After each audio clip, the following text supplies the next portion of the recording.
Hey Caffeine, do you know that setting up your game wrong can make you lose most of the time, making you feel like you're donating blood every day?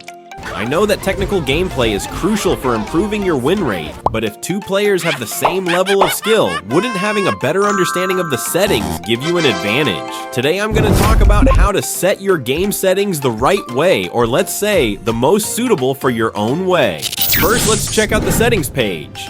On the left, we see a few categories like basic, graphics, in-match, controls, layout, sound, features, and privacy, secondary password, and the last, network diagnostics.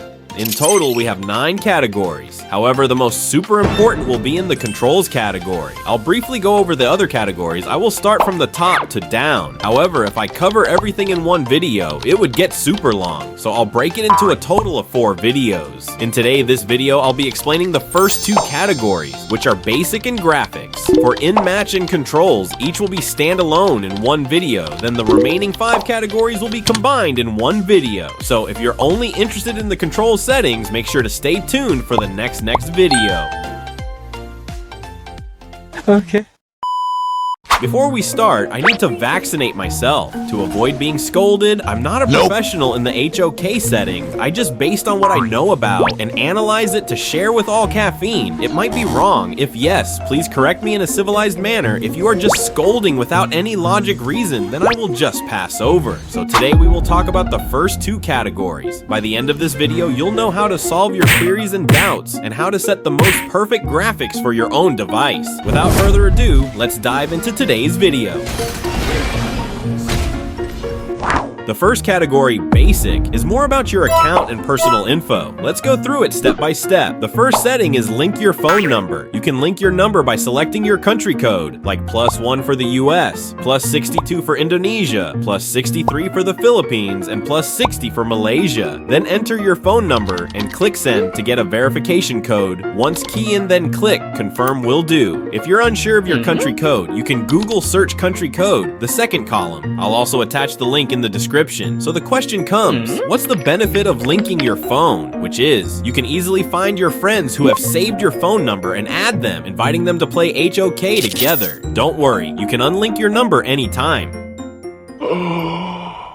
Next, we have link social media accounts. Every HOK player must have at least one social media account to register for this game. Either Google Mail, Facebook, or Discord, whatever, here have. Yes, it's compulsory to have at least one social media account to play this game. Same philosophy as without chickens, there are no eggs. Come back to here, you not only can link one account, you can link multiple accounts. So when you log in on another device, let's say your friend's device, you can directly pick your preferred social media account to log in, or which one is convenient and access to your own account.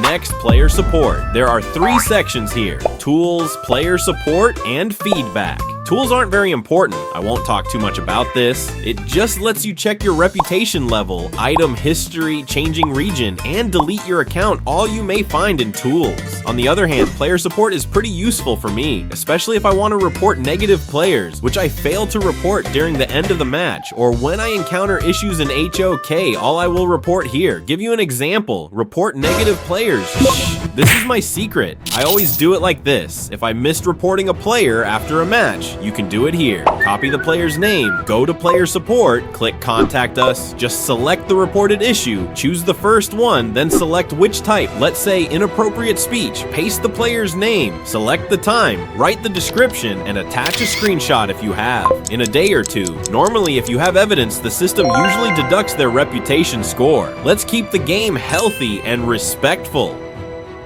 Okay.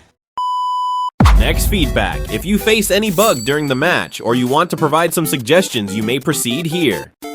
The next part will be permission management. This is up to you, whether you want to give your device full access to HOK or not. Once you click the settings, it will directly jump to your phone settings, so there's nothing much to explain. Lastly, there are terms and agreements and user agreements. You can read them on your own. Nothing special here. Just the usual game rules, restrictions, and responsibilities. This is to protect both parties, you and the organization.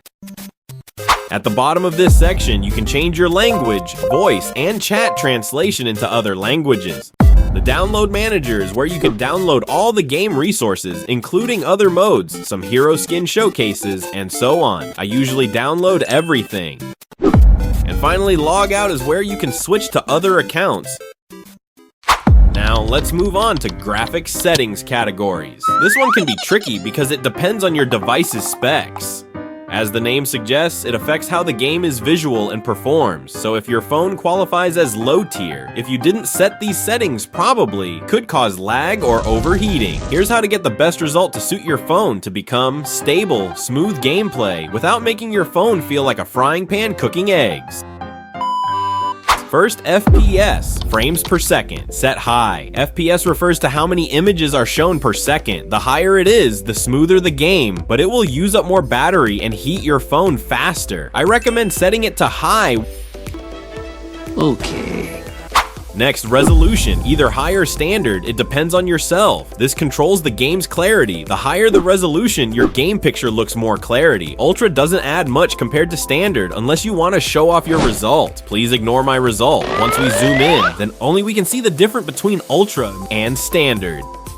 Next, camera height, choose standard. This is quite important. Once we click standard, it will give you a wider view so you can spot enemies earlier. You'll see that when I switch it from close to standard, I can react faster because I can see more of the gorge area. Anti-aliasing, office. It's simple to understand. Show you this picture. Understand, right? Which clarity the edges of characters and backgrounds. We can see it's not much different between on and off, or could you tell me which one is anti-aliasing or without anti-aliasing? When we zoom in, we can only see the difference. What? It's not worth the battery drain, therefore turn it off. UI animation, on. It makes the game more interactive and lively. Now for overall graphics quality, choose custom. If you notice frame drops or lag in match, especially in certain modes like Mechcraft Veteran, when you have played until the last stage, Limitless mode, you will face this problem, frame drops or lagging. It's likely due to this setting not being set well. Once choose custom. Set effect quality to medium. This controls how detailed the hero's skill effects are. The higher you choose the hero's skill becomes more gorgeous. For gorge quality, set it to high will do. If you turn it to the max, the gorge will be more detailed, like having more wild glass and stone. But when you put max, ultimate will be easy to frame drops. Therefore, if you facing frame drops, the culprit will be this 2 effects quality and gorge quality. But to take notes, don't set the lower. If not, you are unable to see the lifesteal amount. Therefore, a medium or high will do. Character outline, off. Hero rendering, medium. Just related to the skin display makes you feel more texture. If gorge quality you choose ultra, then for water reflection off. You can see once we on when walking on the river, there is a water wave below your step, but mostly we will not to care about it. Don't tell me when you playing HOK, you just focus the water wave, not the brush and mini map to avoid enemies ambush you. Therefore, just turn off. Unless you are players who are pursuing more reality, feel like you are real in HOK war, then you may turn on it. That's all for the graphics category. Let's make a short conclusion for graphics. In short, graphics settings depend on your phone's capabilities. If you've got a beast of a phone, go ahead and set everything to high, but I believe in long-term playing, it will still harm your phone battery. Don't tell me you are using Nokia 3310 to play Honor of Kings, then I will just bless you, rest in peace. Oh, and just a heads up, you can't change graphics settings in match. You'll have to wait until the match ends to adjust them. That's it for graphics. That's all for today's video. In this video, we covered the basic and graphics settings. In the next video, we'll dive into in-match, which is quite important for your gameplay as well. So make sure to subscribe and hit the bell icon to get notified when the next video drops. See you in the next video. You have slain an enemy.